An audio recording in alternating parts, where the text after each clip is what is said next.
concentrate on, learning stuff. There, it's a mind drain. Yes. Now, did you say that Fraser was coming back? Yeah, it's going to be a reboot. It's already been signed, done, and a deal. Oh, actually, that's absolutely one of my favorite shows anyway. So that was nice to hear. Oh, yeah. Yeah, I'm just wondering how they'll change it, because his father's now passed away and all that stuff. But you know what? Fraser was good. They had a lot. That's the whole thing right now is reboots. And you know why? People are tired of the crap they produce on TV nowadays.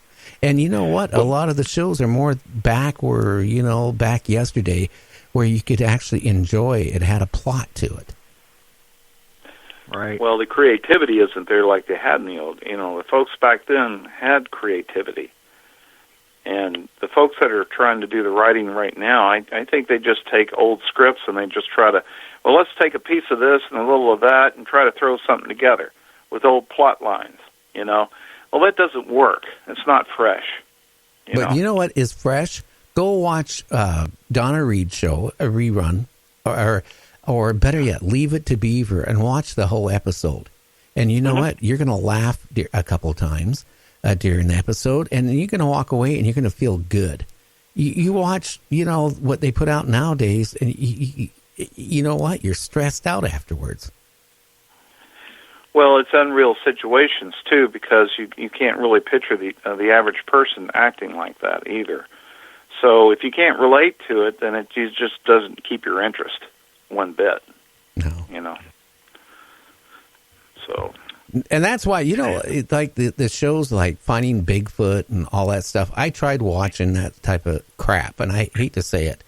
I couldn't watch it because, one, it was staged. At least I felt it was staged. Two, if it wasn't staged, how are you going to go out and find Bigfoot with a group of people carrying microphones and cameras and making noise and beating, the bush? It's not going to happen.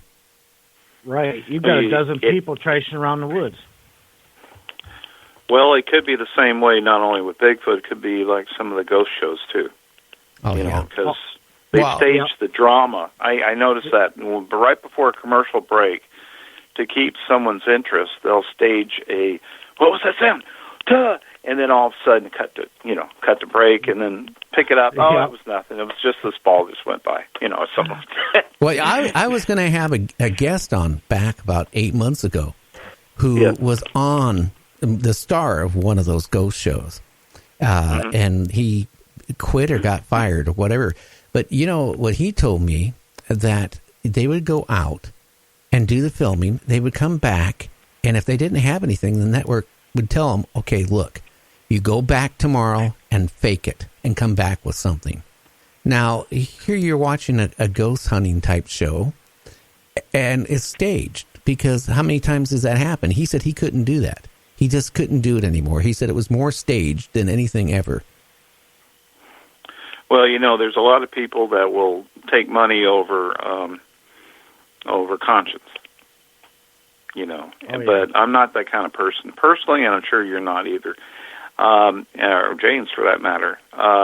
Yet, I will not be compromised. For instance, we were approached by someone that wanted to use what was happening up here in a commercial fashion.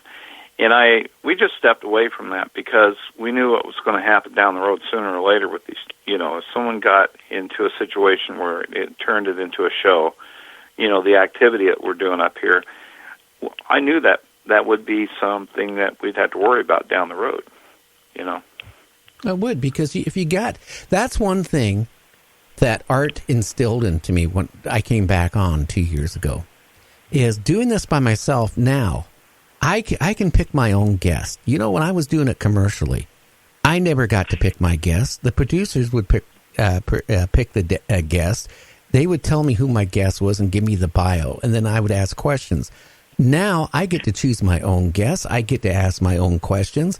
I can conduct the show the way I want, and I don't have to worry about somebody in a room, down the hall getting ready to fire me because I said the wrong thing.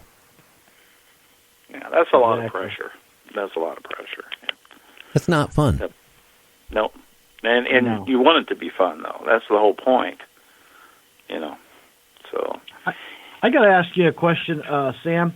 In all your travels and investigations, when you've seen Bigfoots and little people, have you ever noticed or documented any correlation with UFO sightings at the same time in the same area in your research?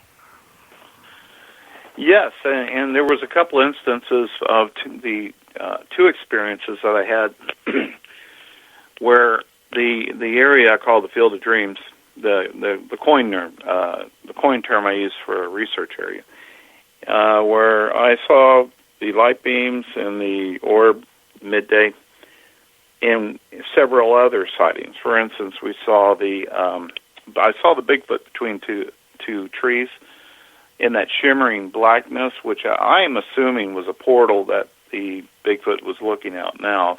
That's what I'm thinking at this point. And the fact that the little beings are popping in and out of this place all the time, it's starting to give me the impression of being an interdimensional gateway. Now, not just the Bigfoots, but in little people, which, if someone's new to listening to what I'm saying right now and haven't heard me on before, say, "Are you kidding me?" And I said, "No, I'm not." If you take the time and look at some of the research I do, you can actually see that these things exist. But I also came across one instance where, and I'm going to be talking about that tomorrow night, is when I walked through that area one time and turned around suddenly and took a picture with my camera. Something told me to do that. I look at it on the computer, and I put it on the computer, and I look, and I see two entities. There's one kind of looks like a Bigfoot because he's got hair and black, whatever. And then I look over to the right of it, and I'm seeing in a shade of green. That's why I almost missed it. Something that was shaped almost like something wearing a veil, or kind of like the Virgin. At first, you're looking like the Virgin Mary standing there. Okay, so it was about 6 foot tall. And as I started zooming in on the picture, it was real easy for me to see the face and everything. And so, oh my goodness, because it was nothing like any Bigfoot I would have seen. It had actually a very narrow face, very narrow yield sign shaped face. The ears were pointed up somewhat, okay, and the eyes were a lot bigger, more almond, but not quite like a gray's, but were a little bit bigger, okay, and was standing there, and I could see even an expression on the face that looked like the eyes bulging out a little bit like in a state of shock. It's like they didn't expect me to turn around and take a picture. And the fact is that when I started walking back through that area, there was nothing. They disappeared immediately. So I'm thinking that the ETs use the same portals that the Bigfoots use, and I believe they go to the same places. And the other instance, I'm kind of answering this question for you, James, was when the individual, the camper named John that was out about a few years back, invited me out to see him. His girlfriend did. And he showed me, he was pointing at some stars, and watch this, and, where he moved his finger, and all of a sudden the star would move with his finger and would basically follow his finger movements, which really bizarred me out and probably bizarred out the rest of the campers they took off in a hurry. And so he told me that he also had the ability, he saw scenes, like movie scenes in his mind. And at one point, I took a picture up in the tree overlooking his camp, and there was some kind of hairy being, and kind of looked like a Bigfoot, but, it had more of a human look to the face. And when I showed him that, because he could actually see pictures of what was flying in the UFOs that he was manipulating, he took one look at the picture of the head profile shot. He said, "That's what I'm seeing in the UFOs. Bigfoot's flying UFOs, or beings that are like Bigfoots that are flying UFOs." I don't know. I don't know. Kind of sounds like a Star Wars thing.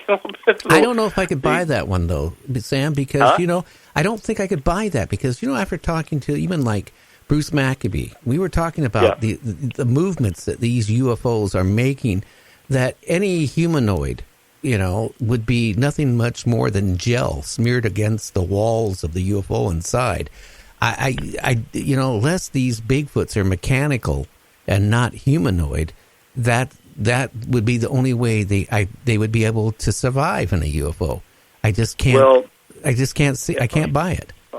Under normal physics, I would suppose, but we've seen instances of the UFOs making sudden turns that would obviously do what you're talking about, and I think there's some other physics involved.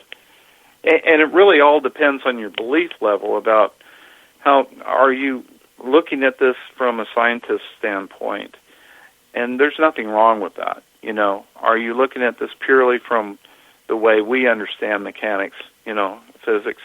Yeah, but with regards to a vehicle. Yeah, but don't forget, like Bruce did a lot of, he's a scientist, he's an expert on this, and right. Some of these turns and all this stuff, we're talking about was it James? He was talking about 550 G's. That is enough to liquefy anything. Anything over like 13, 14 G's. You're dead. Unless they have some kind of technology that can stabilize the G force, you're going to be liquid. Well, the UFO that I saw manipulated wasn't making the jerky turns or anything. It was just it was being pulled along by his finger. It would just move and then kind of go with the motion a little bit. So, and you can't really dismiss that if you actually see something like that.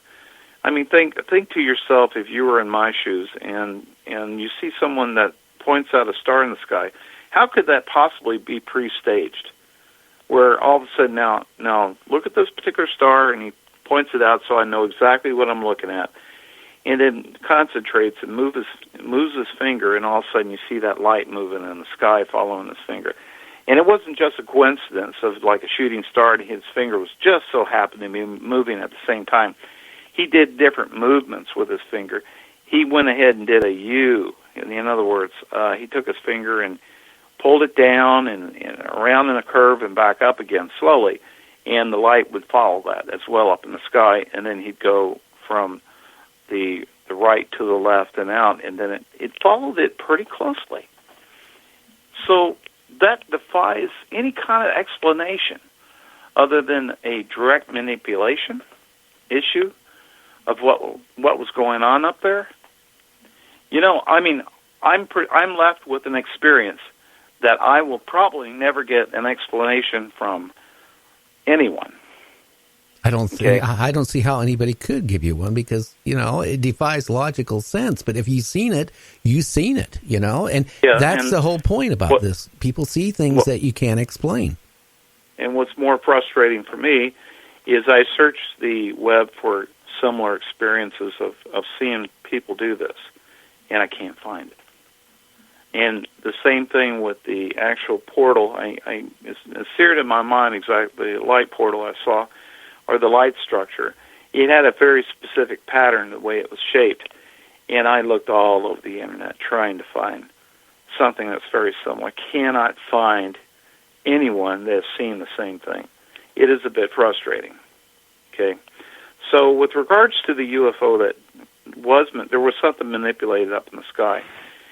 So I know he was capable of doing that. So then it's a question of whether or not, if he's got an image in his mind of what was up there piloting the ship, and he's saying it kind of looked like that. I'm not necessarily saying it's a Bigfoot, but something that looks an awful lot like it. Because the entity looked kind of humanish a little bit. Now, we got to get ready to go for a break here in 1 minute, but I will say this. What do aliens look like? Do they really look like grays or all these other things? We don't know. That's the whole thing, is we don't know. Do they look like us? I don't think so. Maybe, who knows what they look like?